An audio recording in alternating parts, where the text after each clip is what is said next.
Thank you, Radhesham. That was the first kirtan. And the last kirtan will be full circle back to Twila. It'll be led by Pavanadasi. We're joined by Radhesham Pavan, of course, Kapil, Ishan, Komal Dinesh, Kruti Nagaraj, Rakesh, Ras Vilas, and Surabhi Pandi. Is everybody that I've got here listed on the right-hand side. So thank you for joining us on this snowbound Sunday. At the day after Ishan gave his second, I think, Saturday feast talk, which was, I think there were about different, I think someone said 20 people. Pakis counted 28 people present. So thank you very much. 25, 25. 25. Okay, yeah, split it right down the middle. And next week will be Ras Vilas's son, the prodigy, Krishna. And then Christmas Day, I think Paki, Sundari Priya. So, seeing as how we're in the house of Radhesham and Pavana, why don't you guys go ahead and read this verse? It's the second chapter, ninth verse, first canto, and add some comments, and then we'll go round robin. Anyone's invited to jump in at any stage. That way it makes it more spontaneous and organic. So, take it away, Tuwila. Dharmasya hyapavargasya narthorta vayakalpate nathasya dharmatikantasya kamalabhaya hismrita. You're so far away from the mic, it's not even bringing you up in the front of the screen here. All occupational engagements are certainly meant for ultimate liberation. They should never be performed for material gain. Furthermore, according to the sages, one who is engaged in the ultimate occupational service should never use material gain to cultivate sense gratification. Purport. We have already discussed that pure devotional service to the Lord is automatically followed by perfect knowledge and detachment from material existence. But there are others who consider that all kinds of different occupational engagements, including those of religion, are meant for material gain. The general tendency of any ordinary man in any part of the world is to gain some material profit in exchange for religious or any other occupational service. Even in the Vedic literatures, for all sorts of religious performances, an allurement of material gain is offered, and most people are attracted by such allurements or blessings of religiosity. Why are such so-called men of religion allured by material gain? Because material gain can enable one to fulfill desires, which in turn satisfies sense gratification. This cycle of occupational engagements includes so-called religiosity, followed by material gain, and material gain followed by fulfillment of desires. Sense gratification is the general way for all sorts of fully occupied men. But in the statement of Shuta Goswami, as per the verdict of the Srimad Bhagavatam, this is nullified by the present shloka.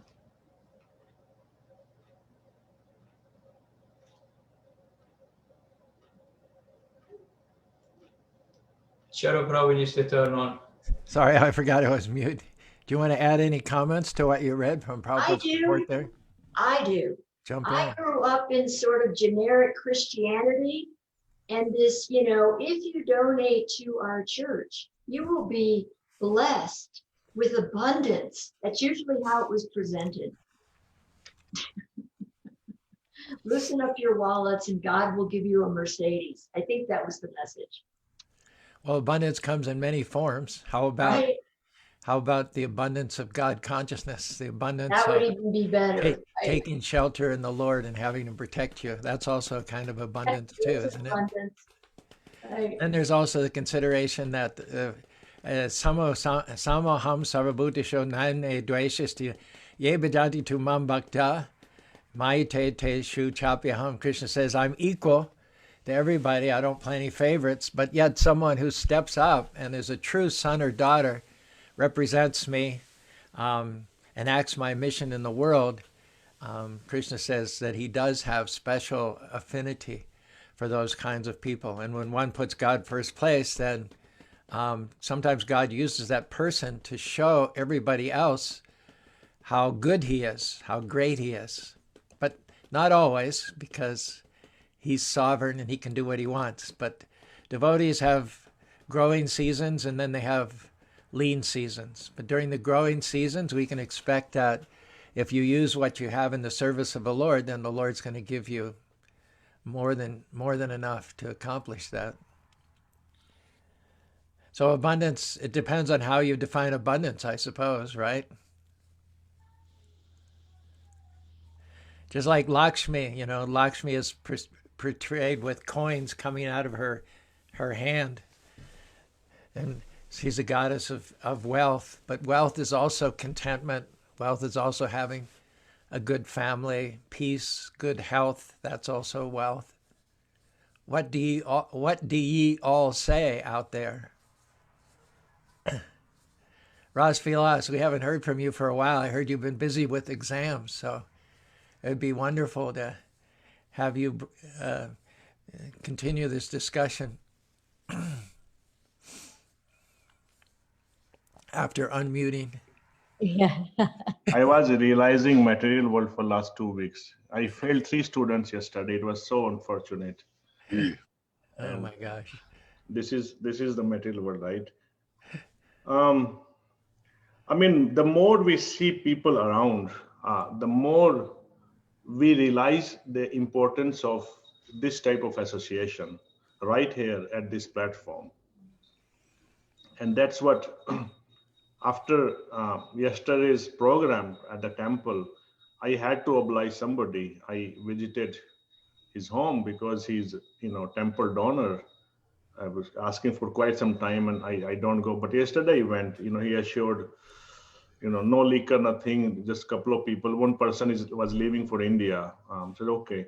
But anyway, and they talk about, this, ICC now expanding, they acquired the whole land around Ganesh temple and they're going to expand it, going to make big auditorium, and they're going to make a school for kids 1 to 5. That is the discussion ongoing at Ganesh temple. And we should enforce Hinduism, we'll teach Hinduism there. And then I asked simple, I kept quiet, because talking in front of Mudas, right, in front of This is not a private conversation, by the way. It's on Facebook Live, just so you know. So anyway, so people talk about, religion, talk about different things, and then they don't connect with occupational, what is dharma. And the more we try to project ourselves along the lines of religion and we don't understand religion, that is going to be problem. And this verse is exactly about this. What is our religion? Our occupational service, and this is pure devotional service to the Lord. And once we acquire that devotional service, then we have perfect knowledge, and that perfect knowledge is lacking around us, around the globe, because people are not engaging themselves in pure devotion service. The purpose of life is misled by different organizations, by different people, and the cause is not common, and that's why the hypocrisy people tend to find, and everybody is just running after name and fame without realizing the importance of self-realization, sense gratification. Yeah. It is said that the money is the honey. So everybody, practically without exception, is after the honey. And why is the whole world so mad after money / honey? Because they want sense gratification. Their aim is, that's not the goal. Money is just a means. Because when you get money, when you get artha, then you can get kama, you get sense gratification. And then after enjoying sense gratification, and sense gratification means freedom, isn't it? As human beings, we can invest our time to get money, and then we can get sense gratification, which the animals can't do. So we're in a unique position. The animals, they can't get bank balances, they can't live in air-conditioned central heating homes. They can't drive cars. Basically, they don't get freedom from the stringent laws of material nature all day long, every day, eating, sleeping, mating, defending. And as human beings, there's automatically, getting the human form, there's automatically the potential for immense freedom. But if you don't get money, you're just gonna be like the animals. You're gonna be living on the street, sleeping outside on the sidewalk, eating garbage. So in order to, most people calculate that in order to distance myself from the animals and get a good share of freedom, I need money. And then with money, they can enjoy sense gratification. The sense gratification, which is not available to the animals. However, after enjoying sense gratification for some period of time, they get tired of it because it's punat punas chirita charada. It's the same thing over and over and over again. So then they're seeking for freedom from that repetition, freedom from chewing the chewed, and then they seek for they try to get freedom on a level of the higher planets, of the demigods, and so they start doing sacrifices and engaging in karma kanda, so that they can be elevated to the heavenly planets in the next life. And then after enjoying on the heavenly planets for hundreds of thousands of years, an even higher standard of living, they get tired of that, you see, and then they may want liberation. However, in the Brahman effulgence, there's no variety, there's no enjoyment, there's no more sense gratification. And so even after achieving liberation, moksha, they get bored, they come back down, and they take birth in this material world, and then they need money again.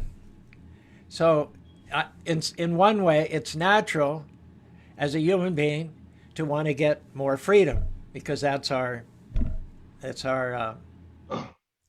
the opportunity that we have. In order to get more freedom, we get money. But the problem is that starts a cycle: artha, kama, moksha, dharma, moksha, and then again we need money again. So ultimately it doesn't give us the freedom that we're hankering for. The only freedom which is permanent is to love the Lord, attach oneself to the lotus feet of the Lord, and get out of this material world altogether. And that's the ultimate gain which is available through this human form of life. What say you all to that? And that's true. I mean, that's exactly I meant. I mean, there's nothing wrong, but it's great engaging kids, engaging everybody in whatever practices. But the center is religion, and again, religion without philosophy is sentiment, right? And that's what we don't understand. If we don't have philosophy in religion, then it's going to be problem. And that philosophy comes from our understanding that God, Supreme Personality of God, is at the center always, and that's our occupational duty to connect with Him in any form, any way. Govindadev, as the patriarch of a dynasty, virtually, with kids and grandkids and all like that, you need money, right? You need money. So how do you reconcile the need for money with the need for ultimate liberation? Well, one thing you do is spend it on virtuous things. I thought you were going to say virtual for a second there. Well, I'm kind of like my dad. He made a lot of money and he never cared about it very much. So I think, you don't use it so much to gratify your senses. I don't have a fancy car. I think my wants, I try to keep them somewhat simple.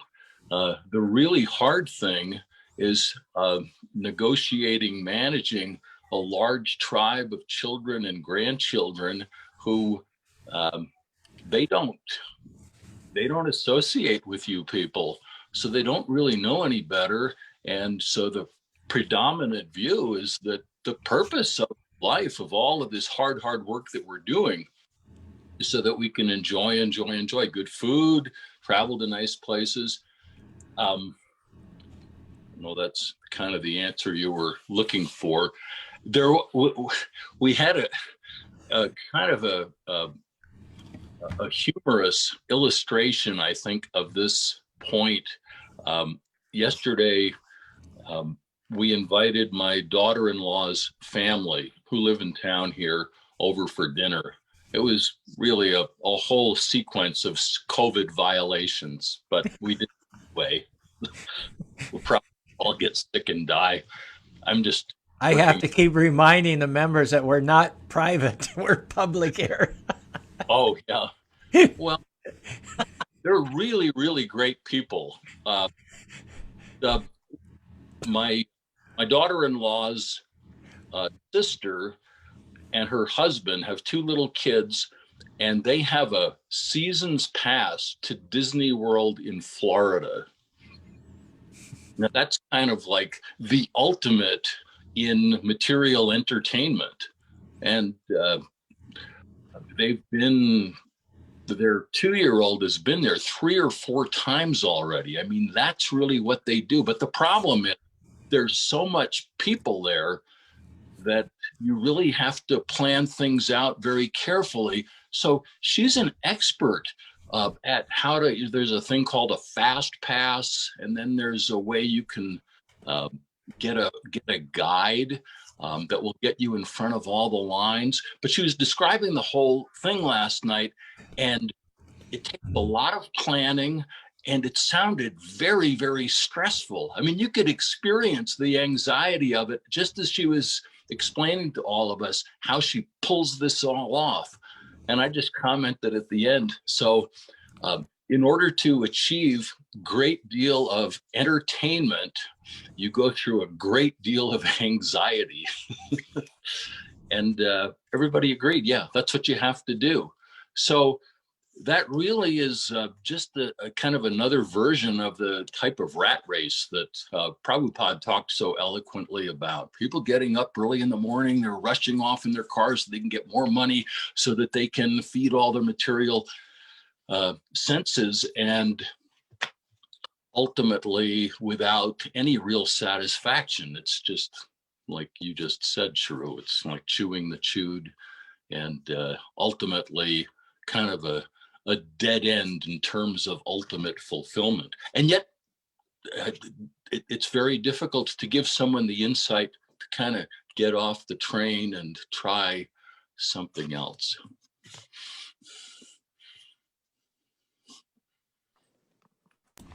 I forgot to unmute myself, but from being in this Utah area for 35 years, Disney World is a real obligatory part of raising a family, isn't it? I remember we had one middle-aged fellow, I forget what his name was. I think he's moved to Mexico. But he was a LDS his whole life, born LDS, raised LDS, had an LDS family. Is retired now, and I think he separated. But he traveled with us for a season with the Festival of Colors, and I remember one time he was telling us about the worst part of family life, because this was a spiritual seeker. This was a person who wanted to have the right priorities, and it kind of interesting to hear him talk about going to Disneyland with the kids as the most depressing memories of his entire family history. All he could think of was the silliness of it, how much it cost, and what a valuable waste, what a waste of the valuable form of life it was. And how he had no option, really. He had to do it, otherwise he would have been socially ostracized in Mormon Utah.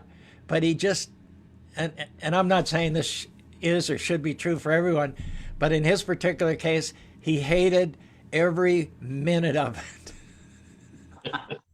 So I'm just throwing that out, that not everybody has a good time at Disney World. I lived in Los Angeles for 10 years. I was a life membership director, and I would receive our visiting life members from India. And the first thing they would ask when they'd arrive is, how do I get to Universal Studios and how do I get to Disney World? And I had maps of the directions which I would pass out to them. And we had a complimentary apartment across the street from the temple for life members.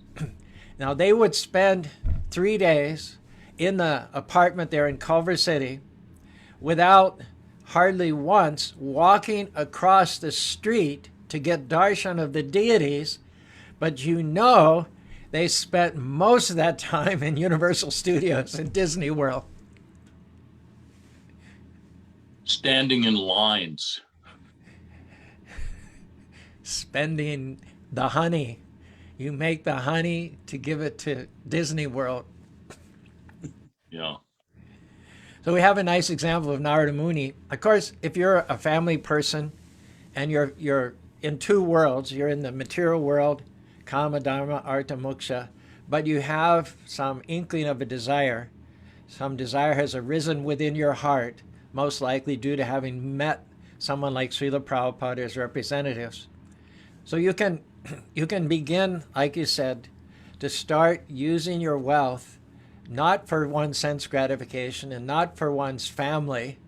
Of course, you need a house, you need certain amenities, but once you realize that the purpose of life is not just to use money for sense gratification, because that just leads to a vicious cycle, sense gratification, then renunciation, and then sense gratification again. So you can gradually begin to practice Krishna consciousness and then shift your priorities, shift your values over a course of time. Example is given that a caterpillar wants to transfer from one leaf to another, and there's a gap. So what he does is he just puts one or two of his suction cups, he stretches himself, and he just gets a hold on the next leaf, the leaf he wants to go to. And then gradually, not suddenly, because if he were to do it suddenly, it could be dangerous. He could lose his hold and then just plummet down. But gradually, then he puts two more suction cups, and then two more, and then finally he's got all of his traction on the leaf to which he wants to go. At which point, finally, without danger, without a disaster, then he can release his hold on the leaf from which he's going and transfer everything to that new leaf. So it is possible to cultivate Krishna consciousness, to raise a family at the same time. But it's a juggling act. Would you agree, Kapil, or anybody? I will agree with that. It's too difficult. And I too juggle with these different areas. But certainly I have an inclination learning about our Gita consciousness, Vedanta, and all those. So I have a burning desire, but I think I get snatched from this field to the family more often. The time I want to give it to this is not enough for me. So what would those who are expert in raising a family in Krishna consciousness say to Surabhi? In other words, for oneself, one can see the priorities and see the need of purifying wealth by spending it for Krishna consciousness. But when the family members have no clue, they don't get it at all, what do you do? So I'll just say the association topic that Ishan highlighted yesterday. Mataji is already making a lot of progress. This is her 4th or 5th class. So I think she's on the right track. There is nothing else you need to do. You just need to keep showing up. And there will be days when the priorities may shift. And that's okay. Like, not having that guilt is also good, because there is always next Sunday. And if you can make it to the next Sunday, I think that's the best thing we can do. In almost every one of the families that joined this call, Ras Vilas, Kapil, Govinda Dev, and others, it started by the head of the family taking an interest in Krishna consciousness, isn't it? Kapil, you started coming around 2012, chanting 16 rounds. Govinda Dev, I think You came about the time we acquired the Salt Lake City property. I don't recall seeing you down here in Spanish Fork before that, because admittedly it's a 100-mile round trip and it's a whole day's commitment. So many of you, I think, came aboard around 2012. And we, before we acquired the Salt Lake property, we used to have Friday evening programs at the homes of Ras Vilas and Amrita Sundari for several years prior to that. But it always began with the head of the family and the wife taking some initial steps in Krishna consciousness, and then without force or pressure or coercion, bringing the family members along, the parents, who are generally quite religious in most cases anyway, bringing visitors, when visitors visit from other parts of America or India, bringing them to the Nam Hat programs or the Sunday feast, or bringing them on Zoom calls like Rakesh is doing with his in-laws right now, and the cousins of his daughters, and gradually Krishnizing the family. Isn't that sort of the sequence? And one can't be impatient, but at the same time, it's a pretty good process. It works. And once you do that religiously, you create a problem for yourself, because then kids are watching. Last evening, Raslas Prabhu and we were discussing about it, that it's not so much what you say, it's basically what you do. And then they watch you carefully. And once they watch you and they internalize, next time when you take a detour, they are there to bring you back or to question you. So I think that's a good problem to have. You try to show, and then they pick it up. And then when you make a mistake, they are there to bring you back. And can you imagine also if the ultimate gain of the human form of life is to become Krishna conscious and get the ultimate freedom? You get your get out of prison card. Most people, they just want to go from a class B cell to a class A cell. They want to become a demigod in their next life and enjoy sense gratification on a more expansive basis. But Krishna consciousness is putting aside class C cell, class C cell, class A cell. It's bypassing birth, death, disease, and old age altogether for the ultimate freedom of going back home, back to the spiritual world. And kids tend to imitate. The younger the kids are, the more influence the parents have over them. And younger kids especially will idolize and they will imitate their parents.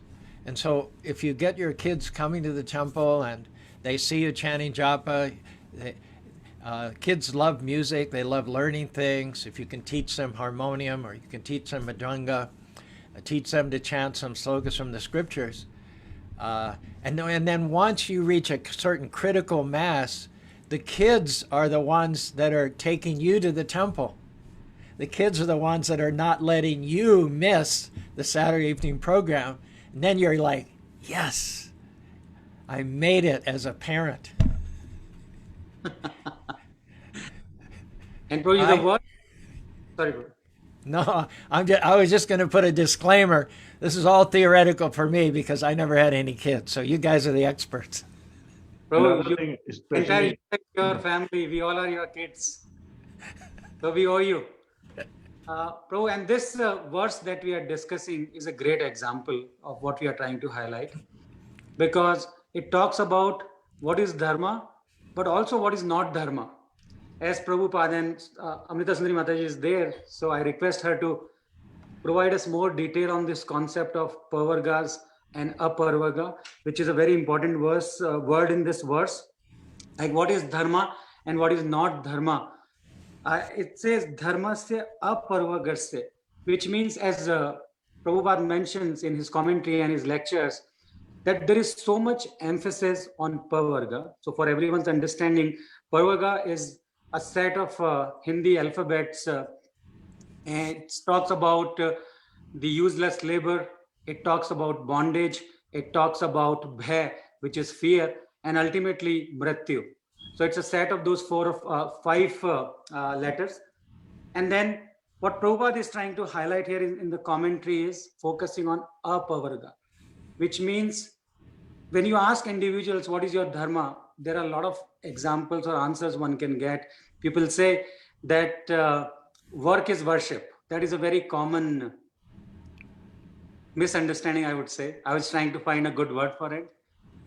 Work is not worship. Work is more bondage. If it's not done with the right mindset, the love and devotion for the Supreme Personality of Godhead. And that's what we are trying to understand. It's very simple. I think 2 or 3 classes ago, we discussed Dharmasya hi tu Shakshat Bhagavat Pranitam. So often there is a lot of emphasis on dharma. What we are trying to understand is the Sanatan Dharma. And that's what Prabhupada mentions here in the purport, that if you try to put a lot of emphasis on gaining the money, and Charu Prabhu, you ask a very nice question about money. I don't think that there is anything wrong with the money if it comes from the right means and the right mindset. And more importantly, what we are trying to understand is how do you make use of that money? So it's the source, the mindset that you use to acquire it. And then finally, how do you use it? I think that's what we are trying to understand. But if you try to keep focusing on money, then you will always end up in the vicious cycle. So we are trying to break that bondage by focusing on the up varga element of dharma. Amrita Sundari Mataji, if you can provide more emphasis on this point on upper varga. Hare Krishna, everyone. Please accept my humble obeisances. All glories to Srila Prabhupada. I think it's a very, very practical verse because as Charu Prabhu mentioned, when we are trying to transit to another leaf or another path, and then the midway, when we are not here, we don't want to be in the material conception, but we are not strong enough, or all our family members are not strong enough to move to the next leaf, then what do we do? And interestingly, Krishnam's next week talk is covering this uncomfortable position that we are in. Now, there are 2 aspects. It's about me and then the family members I'm responsible for. So for me, what is my need? Krishna is here. I mean, this verse is basically talking about Nishkama Karma Yoga. So trying to move from Sakam to Nishkam. Nishkam means you just take barely what you need to survive and then devote the rest. But we are not at that stage. And we don't even want to be at a stage where we are going to Krishna for our material gains, right? So we're in between these 2, Sakam and Nishkam. So personally, we should take as much that we are not agitated by the lack of the need. Because if we're agitated, then we cannot do our sadhana. So for example, if we have mortgage, then we need to arrange for the mortgage, right? If we have school fees to be paid, and if we want to plan for retirement, we have to take these things into consideration, because prematurely, if I give that up, I'm going to be miserable. I will not be able to do my bhakti yoga. Now comes the family. If the family is not even at that same level where you are, then what do you do? As you know, if the family wants to go to Disney World, then what do you do? Then you try to understand their needs. Because if you again artificially try to take everything away from them, saying this is Maya, it's going to backfire. So you take, as long as the desires are not very sinful or too bad, you try to explain. And if there are some desires where they just want to enjoy, then you honor those requests as needed, so that they're not unduly attached to those desires, because you're trying to snap them out of their position and trying to place them higher where they are not ready to move yet. And then even I've had this experience many times, like when you go to India, or when you're in a situation where the moment is, the mood is entirely material. Actually, it strengthens our own detachment.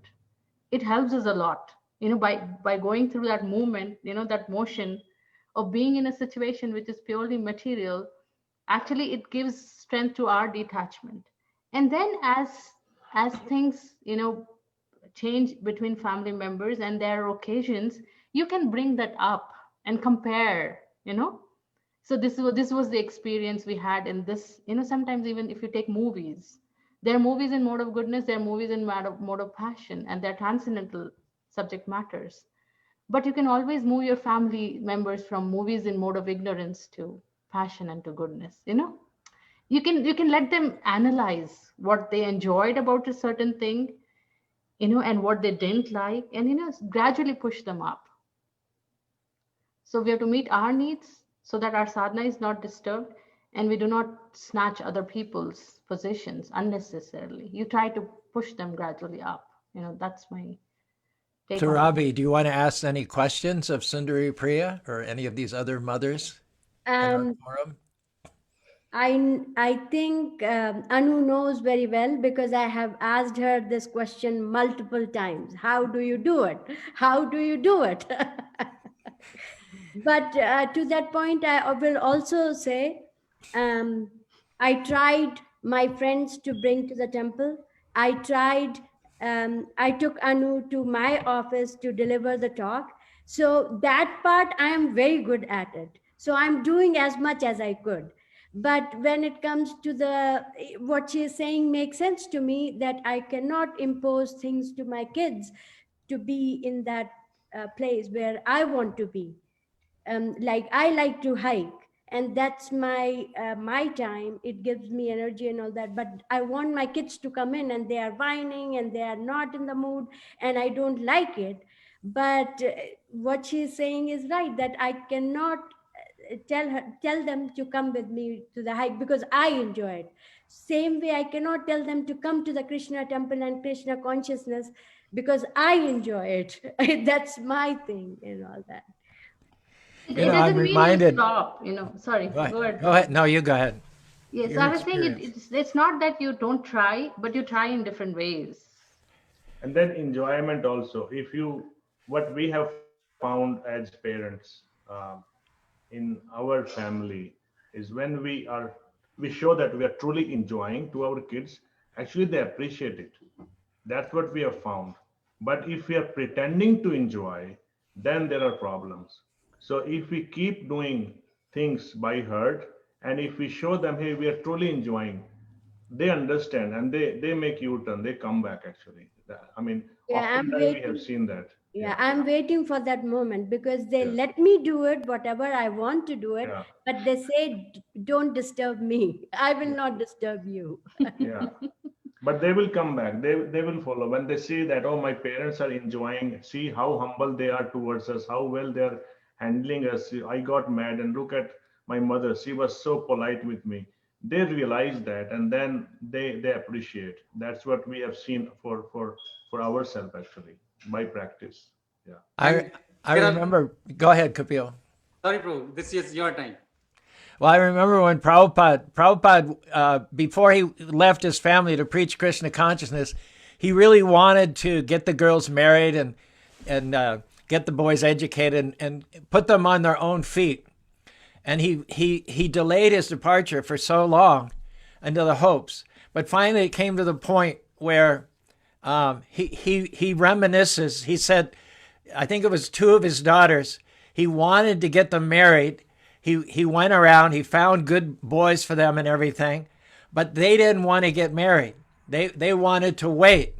And so Prabhupada said, so now, now there's, I can only do so much. I can only reach out to them so much. But he said, now it is a time for me to go.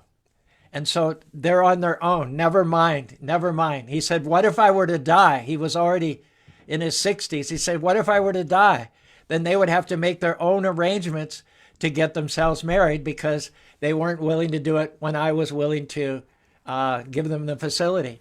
And so he said, he just said, there's a point at which you just have to do what you have to do. And so, we take into consideration all the advice and all the considerations, and we're very soft in our treatment with our children. But at the same time, there's a certain time and there's certain areas in which we just have to draw the line and make sure that we save ourselves because that's our first responsibility. That's correct. And Prabhu, there are a lot of aspects of the temple or the consciousness or the programs that we all love, be it the philosophy, be it looking at the deities when we change their dress, be it the lecture. But there's one aspect that I bet everyone can say that we all love is the prasadam. And so kudos to Rasulas Prabhu for that. And then when more people, and when we put the emphasis on this topic, I think people will see and they'll start cherishing the taste, the real taste. Yesterday, we had a very good discussion on Bhagavad Gita, and this topic came of Karma Kanda, Karma Yoga, and Bhakti Yoga. And it was such a profound example. I just want to share with this group. We loved it so much that, and that talks about, like, it relates to this particular verse as well, that people say work is worship, and you do it, you get it, you do it, and you get it. And that's more karam kand, because if you are doing good deeds, you'll get the good results, then you keep doing it. And then the example that we discussed yesterday was when you offer food to Krishna.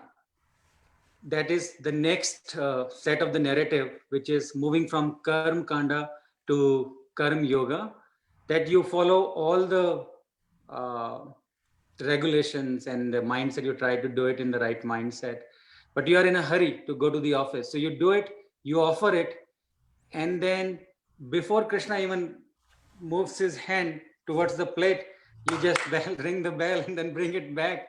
So it's still doing, it's definitely progress, and progress in the right direction, I would say. So moving from Karm Kand to Karm Yoga. But then the thing that was most profound is Bhakti Yoga. Like this, the concept of the real dharma, and more than the real dharma, it's the Sanatana dharma that we are talking in this discussion, is when you prepare the food, sometimes you know that, okay, oh, I may have missed putting the salt or less salt.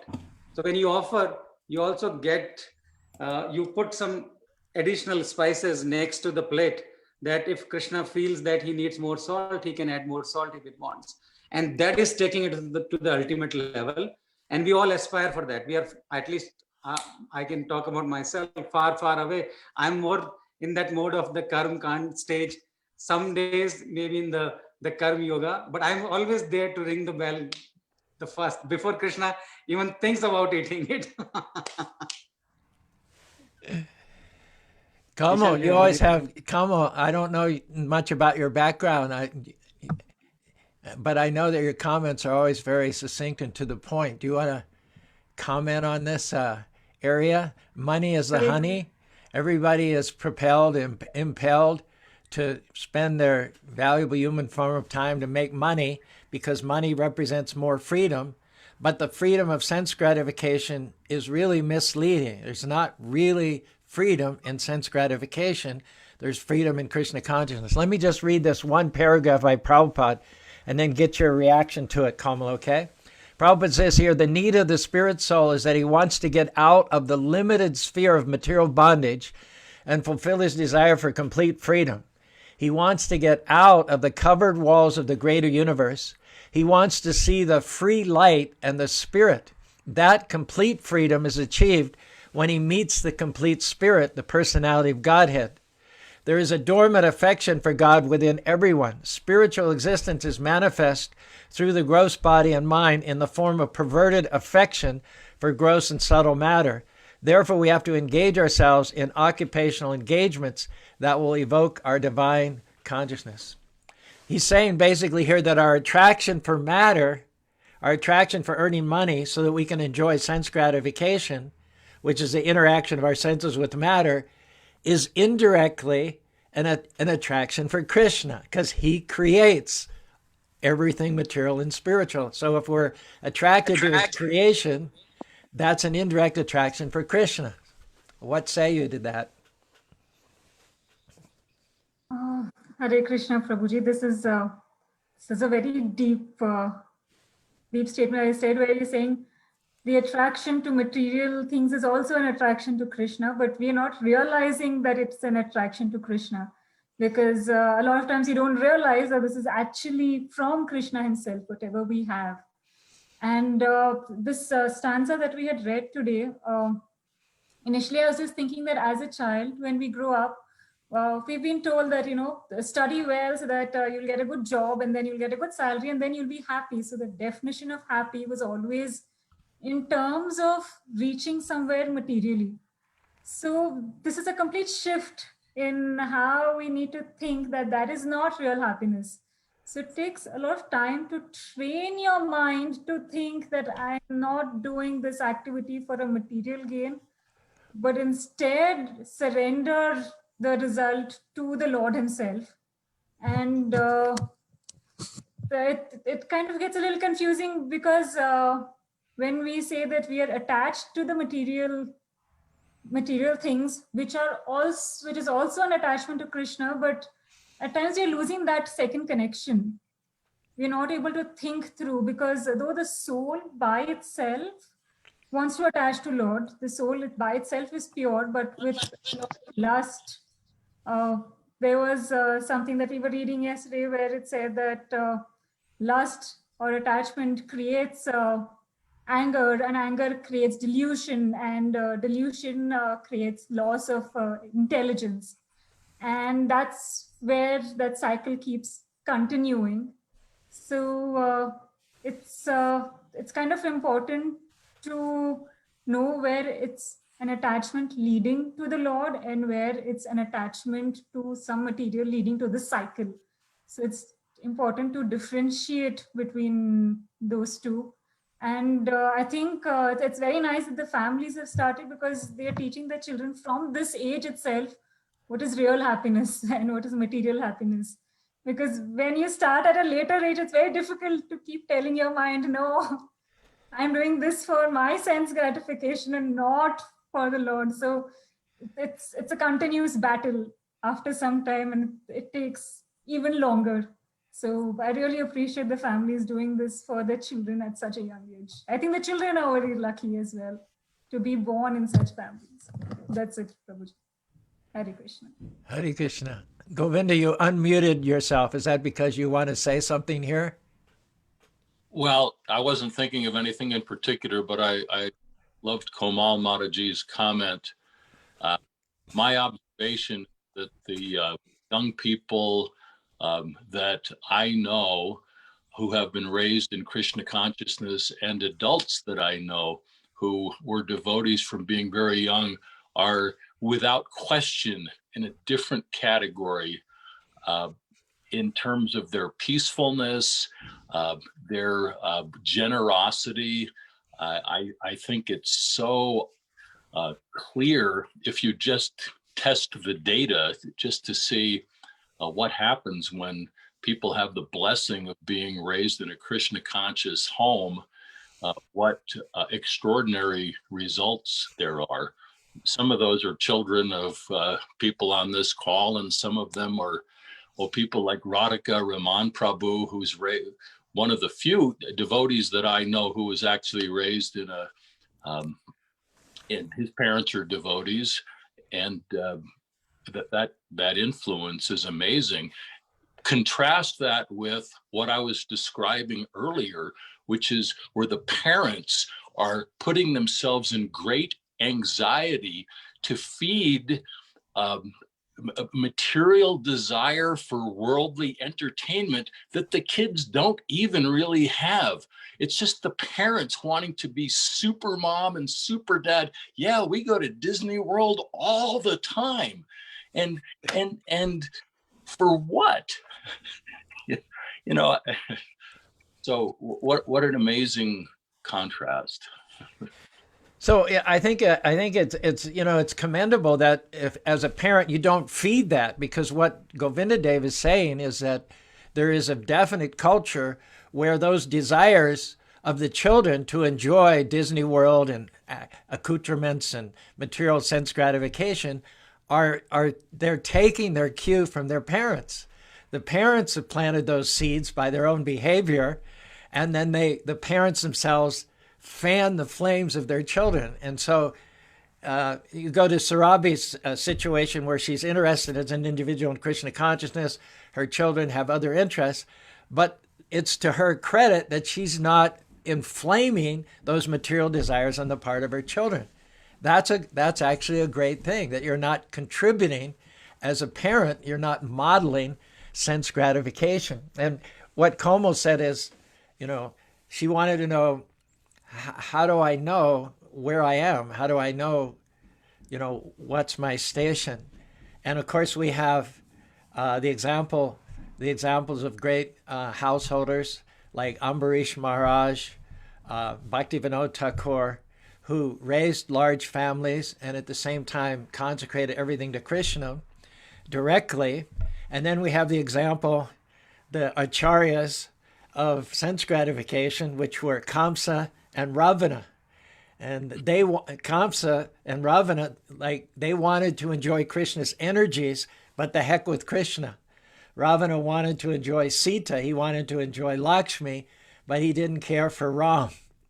And so at least we should, first of all, make sure we're not in that camp, that we're not feeding the desires of sense gratification. Like Kamal said, Krodha bhavati samaha, samaha shmiti bimsa. It ends in frustration, anger, and falling down in the material pool. It never has a different end. A commitment to sense gratification will never be satisfied. It will always lead to frustration, stress, and anxiety, and it will always end in anger. So the first step is make sure you're not contributing to that, and be neutral and advance for yourself in the direction of giving everything to Krishna. Anybody who's doing that is to be commended. And then, of course, if you're a great artist, if you're really, really good at that, like Amrita Sundari, Kapil, and other parents, then you can be completely successful in Krishnizing the whole family. And we all agree, I think, that the younger the kids are, the easier and more malleable the kids are, and the easier your job is. And yes, go ahead. But I agree with Goman Mataji when she said that it has to be baby steps. Because, for example, when I first started coming to the temple, it was mostly just so I can hang out with Krishna and Vibhu and the other friends that were there. And then the parents started making small deals like, okay, stay for both kirtans and then you can have a sleepover. And then you're like, okay. And another thing I agree with is this fact that you don't know what happiness is, right? That you start coming, you think, okay, happiness is hanging out with friends for all this time, eating food with them, and then we come back home and we're happy. But that's not always the case, because sometimes we didn't come back home happy and we got mad at each other or had, small arguments and something. But then, the parents started making some deals like, okay, you can have a sleepover, just stay for both kirtans. And we started liking the kirtans. Slowly, all of us started graduating towards learning different instruments.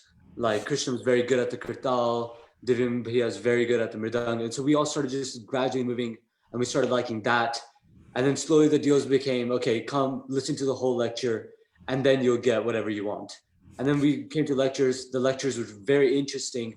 And then it wasn't even like the parents had to ask anymore that you have to come listen to the lectures now, because we gradually just wanted to listen to the lectures. And then after the prashads, we could talk about whatever we wanted to talk about, and that would have been enough time for us. And so that's why I really like this, that you don't know what happiness is, and to get there, you need these baby steps so that you know what you want. And so I just want to share that. Ishan, how lucky you are. So many deals you guys are getting. We did not get anything when we were 12 years old, 15 years old. Your father should write a book, The Art of the Deal. And Raj, whatever we were getting, we can't tell on the video. So Radhikaraman Prabhu came day before yesterday to pick up some prasadam, because they were transiting from Provo to Logan. They moved back to Logan. He finished his sabbatical at BYU, and he's now starting as department chair at the Utah State University. So anyway, we were telling him about Ishan's talk, that okay, Ishan is presenting, and next week Krishnam is presenting, and he said, oh, okay, please record both. So I will show to Chaitanya and Purushottam, his two kids. They will get inspired. We know that they don't need an inspiration, they inspire other, both kids. And then he said, Chaitanya said, oh, I want to present. Chaitanya is going to be 13 years. He's not even 13. No, 11. 11. First presentation Radhikaraman Prabhu made was when he was 13 years old. And Radhika Prabhu said, Chaitanya, you're not presenting before 13, okay? You're not going to beat me. Okay, that's present after that. So the moral of the story I'm saying is that is how, I mean, there are ways we can get, our kids excited, right? Even spiritually also. It doesn't have to be, let us watch movie together. There's no harm. Again, there's no harm in watching movie, but there are ways, and so yeah, I mean, just for your information, I mean, Chaitanya, he finished his first book and it's going to be published. He wrote his own first book now, and it will be published. Yeah.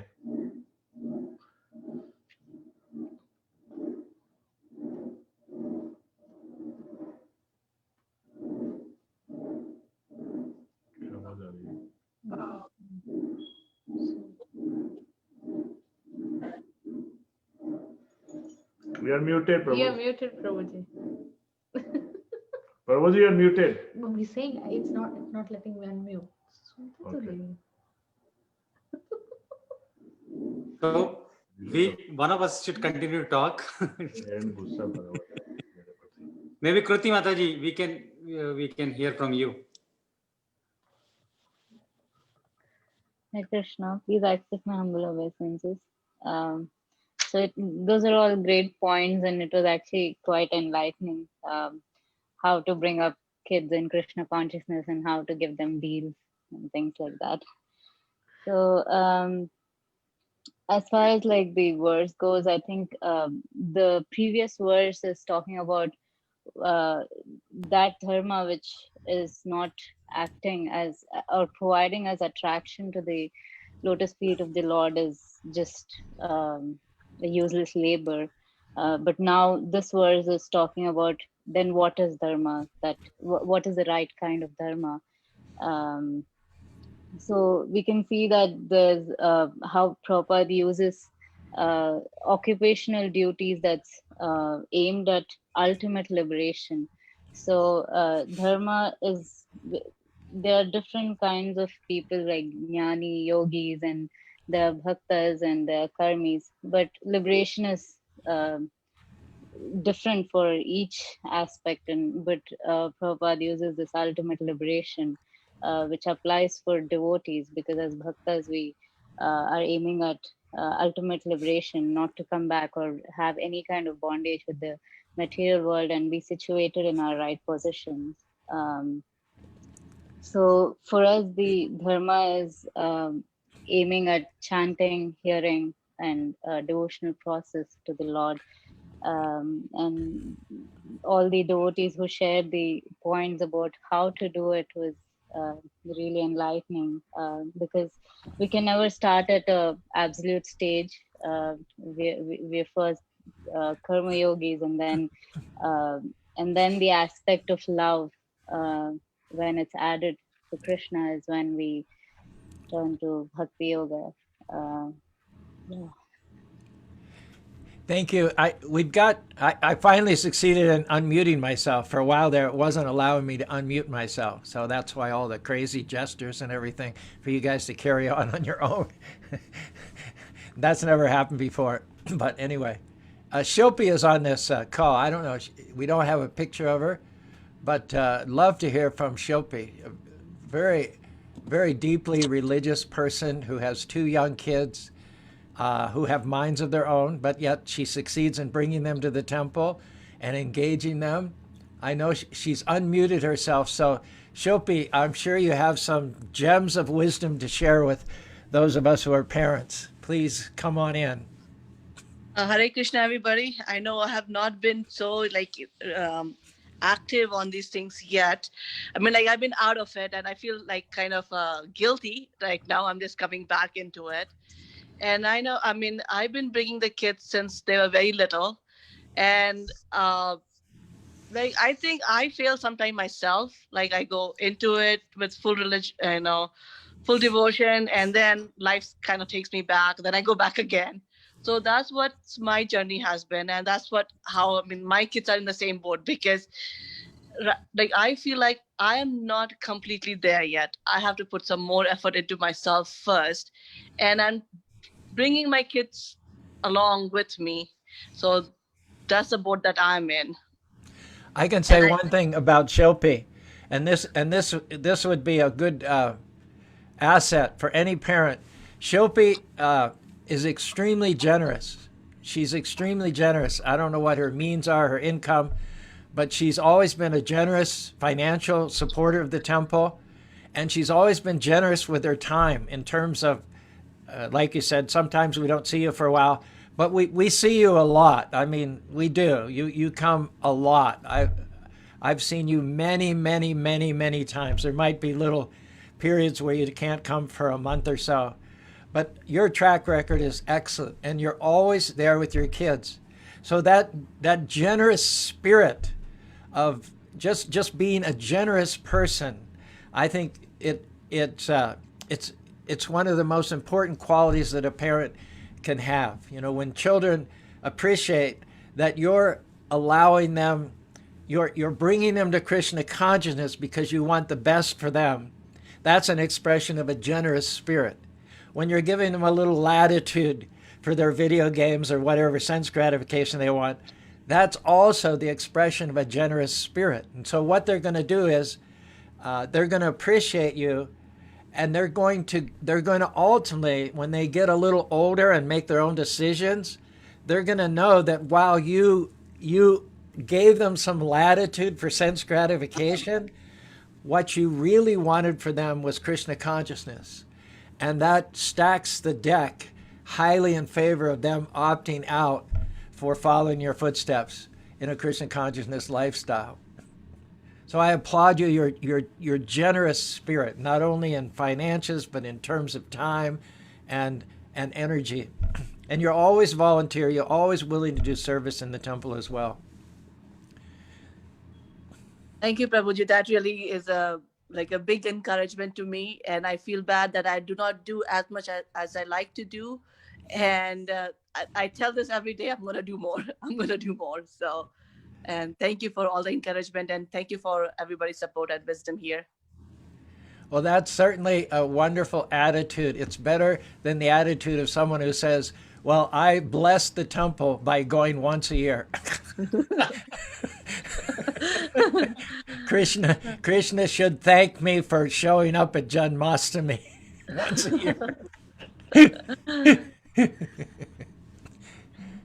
Perhaps I could just read one paragraph from Prabhupada here, and anyone can comment. He says, spiritual existence is possible only by hearing and chanting the divine activities of the Supreme Lord, and any occupational activity which does not help one to achieve attachment for hearing and chanting the transcendental message of Godhead is said herein to be a waste of time. This is because other occupational duties, whatever ism they may belong to, cannot give liberation to the soul.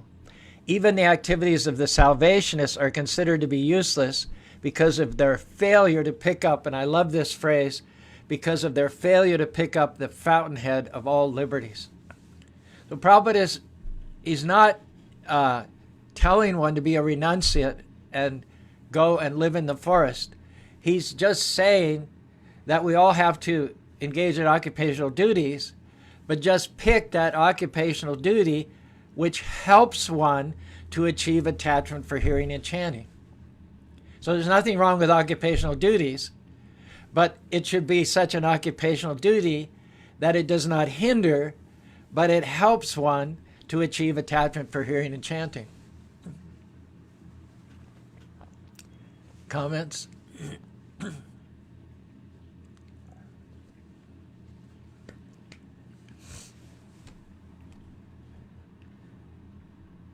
Anybody want to say anything further? I think it's that's got to be the art of practicing Krishna consciousness, because some situations in your life are more amenable to chanting than others, and I think you really have to be an innovator for yourself to figure out how you're going to turn the more mundane aspects of your life into beautiful, blissful, Krishna conscious moments. I know that it's possible, but I think it requires great sadhana, and it requires Sanga like this. But I will often find myself very, very lost down a rabbit trail of material concerns and think, oh, yeah, that's right, I'm a devotee and I should remember Krishna right now. Maybe if I had, I wouldn't feeling this pit in my stomach. So I think it's an art that's it's sort of a lifetime process. It's something that you have to learn because we're all entangled, speaking for myself anyway, and everyone in my house. I just want to finish, I think, with an instructive illustration of Maharaj Yayati. Maharaj Yayati was cursed with premature old age as a young man, but fortunately he got his youngest son Puru to take that curse so that he can enjoy sense gratification longer. And Puru became decrepit and old, and his father retained his youth and went on to enjoy the life of a king. Kings have a lot of liberty for sense gratification. They can have multiple wives. They have servants. They live in a palace. A king can have whatever sense gratification he wants. And yet, after enjoying sense gratification for many thousands of years, in fact, Maharaj Yayati, he just got out of his system. He just gradually got sick and tired of it. And he came to the point of thinking of all of that as a waste of time, just like Prabhupada said. Maybe it took him sense gratification to realize the limitations of sense gratification. We say that pouring gasoline on a fire tends to make the fire burn brighter. But if you're a king like Yayati, you can pour so much gasoline on the fire that it actually makes the fire go out in some cases. So he came to that point where he was just sick of it. He just didn't want to go round and around and around Dharma, Artha, Kama, Moksha, Dharma, Artha, Kama. He just didn't want to do it anymore. And then he just left everything. He gave his old age, he gave his youth back to his son. He took his old age and he just went to the forest and chanted Hare Krishna and made his life successful. The example is given, Asevitam Barshad Pugam Sadbhagumashaya Sananema Vicharam Jata Pakshi Mamdita. A little baby bird can't just jump out of the nest and fly because it doesn't have the equipment. It doesn't have the strength. It doesn't have the wingspan. There are many things. It doesn't have the size. It doesn't have the experience. So it just sits on the edge of the nest for many days and many weeks and grows and becomes strong, flaps its wings, does dry runs, and gets fed by the parent, and gradually, step by step, and he's also envisioning that first flight. So finally he comes to that point where he's finished with the nest, he's finished with depending on his parents, he's finished with all that, and he's ready to step out into freedom. He's ready to spread his wings and fly away from the nest. So what we're all describing here, and the journey of all of us who have ultimate Krishna consciousness as our goal, is the same as that journey of the little bird who step by step prepares himself and ultimately steps out into thin air, stretches its wings, and flies away from this material world and all of its problems.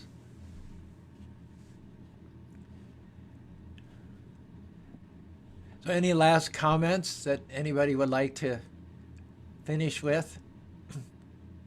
Yes, Keep I'm very Sanga, happy keep inspiring each all. other. That's the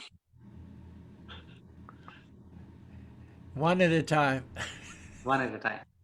Sorry, mine is very short. I'm very, very happy that Shilpi Mataji is on the call with us. Absolutely. Hari Bo, Shilpi.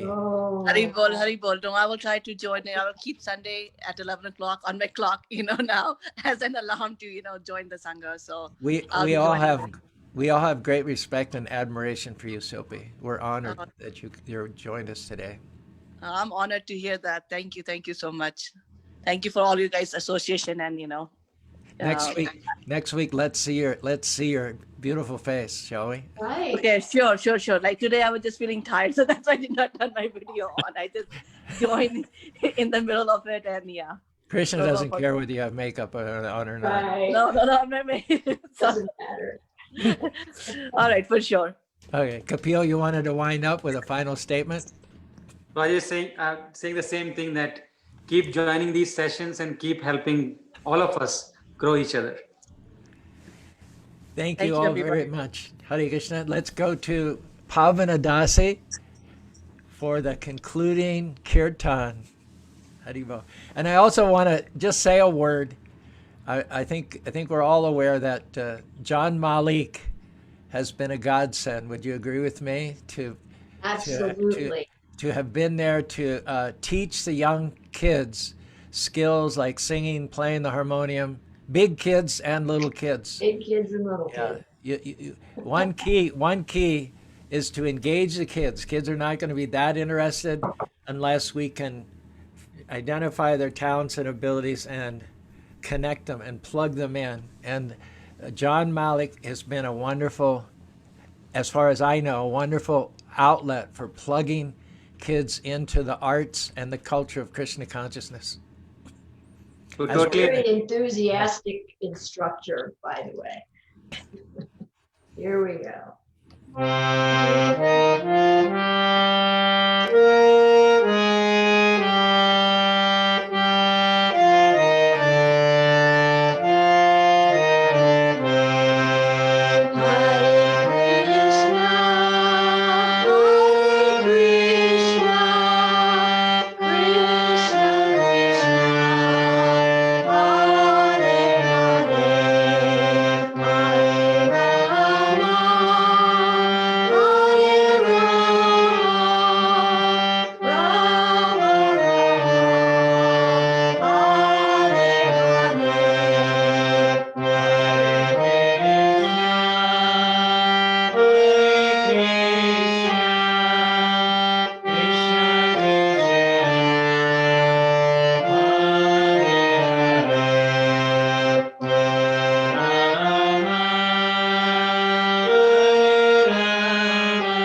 Thank you very much for the concluding Kirtan Pavana. Thank you for the beginning Kirtan Radhe Sham. Govinda Dev, thank you for arranging the Kirtan every week. Sarabi, delighted that you were able to join us this week. Kamo, Kruti, Shilpi, please join us again in the future. The verse that we'll discuss next week will be the subsequent verse. It'll be the 10th verse in the 2nd chapter, first Bhagavatam, first canto. So if you want to review that and mull it over, you're welcome to do so. The next talk on Saturday Night Live, Saturday Night Live at the Krishna Temple will be given by Krishna next week. And it's also broadcast live over Facebook. So if for any reason, health concerns or any other reason you can't attend the temple, you can catch the talks live on the Hare Krishna Temple Salt Lake City Facebook page. They'll also be shared on other Facebook pages like the one in Spanish Fork as well. This forum also will be on Facebook Live. So if you want to review any of the points, you're welcome to visit it at our Hare Krishna Temple Facebook page, and we'll also post it on YouTube also. Everything that we've done is archived on our YouTube channel. So if you want to go back and review anything, if you missed something, you want to catch up, it's all there on the YouTube channel, Utah Krishna's Charudas. So thanks everybody for joining us today. It was a great discussion, and we'll look forward to joining you next Sunday at 11 o'clock as well. Thank Hare you very Krishna. much, and I'm happy to see everyone here. Thank you. Hare Ro. Hari Please join me in chanting Hare Krishna. Hare Krishna, Hare Krishna, Krishna Krishna, Hare Hare, Hare Rama, Hare Rama, Rama Rama, Hare Hare. Vanchakalpatarubhyascha, Kripasarubhyavacha, Patitanam Pavanebhyo, Vaishnavebhyo Namaha. Vaishnavebhyo Namo Namaha.